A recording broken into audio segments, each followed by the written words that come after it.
Assalamualaikum warahmatullahi wabarakatuh. Di sini saya Aulia Kamil dari Ilmu Komunikasi B2 ingin menjelaskan mengenai teori pelanggaran harapan yang dimana materinya termasuk dalam cakupan diri dan pesan. Di sini saya menjelaskan berdasarkan penelitian dari Judy Burkett. Jadi semoga informasi kali ini bermanfaat bagi kalian semua and enjoy this video. Nah, ini sekilas mengenai teori pelanggaran harapan yang bersangkutan dengan struktur pesan nonverbal yang menegaskan bahwa ketika norma-norma komunikatif ini dilanggar, pelanggar dapat dianggap baik atau tidak baik tergantung pada persepsi penerima terhadap pelanggar. Selanjutnya ada hubungan ruang. Studi mengenai penggunaan ruang seseorang disebut prosemik.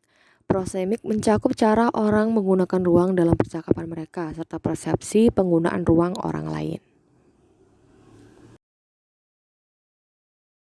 Nah, selanjutnya ada jarak intim yang dimana zona ini mencakup perilaku yang ada dalam rentang meliputi 0 sampai 18 inci. Mencatat bahwa ini termasuk perilaku yang berkisar dari sentuhan untuk dapat mengamati karakteristik wajah seseorang.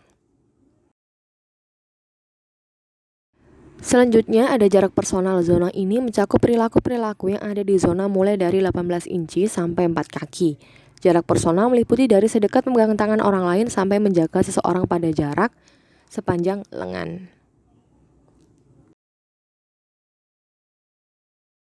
Selanjutnya ada jarak sosial dengan serangkaian prosemik mencakup 4 sampai 15 kaki. Kategori jarak sosial mencirikan banyak percakapan dalam budaya Amerika Serikat, misalkan rekan kerja. Jarak sosial lebih dekat biasanya diperuntukkan bagi mereka dalam pengaturan sosial, biasanya di dalam pesta. Selanjutnya ada jarak publik. Kisaran yang meliputi 12 kaki dan selebihnya dianggap jarak publik. Fase dekat jarak publik ini sendiri disediakan untuk diskusi yang cukup formal. Misalnya dalam diskusi kelas antar guru dan siswanya ataupun dosen dengan mahasiswanya. Selanjutnya ada teritorial, yaitu seringkali kita mengklaim berbagai daerah spesial yang ingin kita lindungi atau bela. Untuk teritorial sendiri dibagi menjadi 3 bagian, yaitu ada wilayah primer, wilayah sekunder, dan juga wilayah publik. Wilayah primer atau primary theoritis merupakan wilayah yang memberi sinyal domain eksklusif seseorang atas sesuatu area atau benda. Misalnya kantor atau komputer sendiri merupakan wilayah primer dari pemiliknya. Selanjutnya ada wilayah sekunder atau secondary theoritis, merupakan wilayah yang memberi sinyal afiliasi seseorang dengan sesuatu area atau benda. Misalnya banyak mahasiswa pasca sarjana mereka merasa bahwa perpustakaan kampus adalah wilayah sekunder dari mereka. Berikutnya ada wilayah publik atau public theoritis, tidak melibatkan afiliasi pribadi dan mencakup daerah-daerah yang terbuka untuk semua orang. Misalnya pantai, taman, bioskop, dan tempat transportasi umum lainnya. Asumsi-asumsi teori pelanggaran harapan. Pesan disajikan kepada orang lain yang dilakukan selama percakapan. Selain itu ada 3 asumsi ini. 1. Harapan mendorong interaksi manusia. 2. Harapan untuk perilaku yang dipelajari. 3. Orang-orang membuat prediksi tentang perilaku nonverbal. Judy Burkett dan Gerard Halley berpendapat ada 2 jenis harapan. Yang pertama, harapan pra-interaksional mencakup jenis pengetahuan dan keterampilan komunikator yang dimiliki sebelum ia memasuki percakapan interaksional. Dan harapan interaksional berkaitan dengan kemampuan individu untuk melaksanakan interaksi itu sendiri. Rangsangan merupakan peningkatan minat atau perhatian ketika penyimpangan dari harapan terjadi. Burkett awalnya merasa penyimpanan dari harapan memiliki konsekuensi. Penyimpangan ini atau pelanggaran ini memiliki apa yang disebut sebagai nilai rangsangan.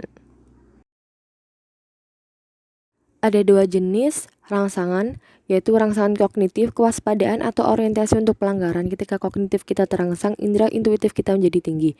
Dan rangsangan fisik meliputi perilaku-perilaku komunikator selama interaksi, seperti pindah dari jarak bicara yang tidak nyaman.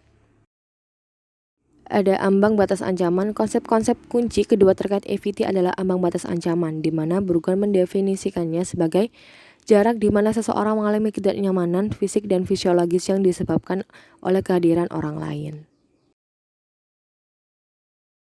Selanjutnya ada valensi pelanggaran. Ketika harapan dilanggar, bagaimanapun banyak orang mengevaluasi pelanggaran pada valensinya. Valensi pelanggaran mengacu pada penilaian positif atau negatif dari perilaku yang tak terduga. Valensi pelanggaran berfokus pada penyimpangan harapan. Valensi imbalan komunikator. Tidak semua ancaman akan menghasilkan persepsi negatif. Misalkan, kasus di mana perilaku yang ambigu memiliki tindakan imbalan komunikator tinggi dapat diberikan makna positif, dan yang dilakukan imbalan komunikator rendah dapat dinilai sebagai negatif. Burgum berpikir orang memiliki potensi untuk mengganjal atau menghukum dalam percakapan dan menyatakan bahwa orang-orang membawa karakteristik baik positif ataupun negatif. Burgum berpendapat bahwa konsep imbalan mencakup sejumlah karakteristik yang memungkinkan seseorang untuk dilihat baik atau buruknya.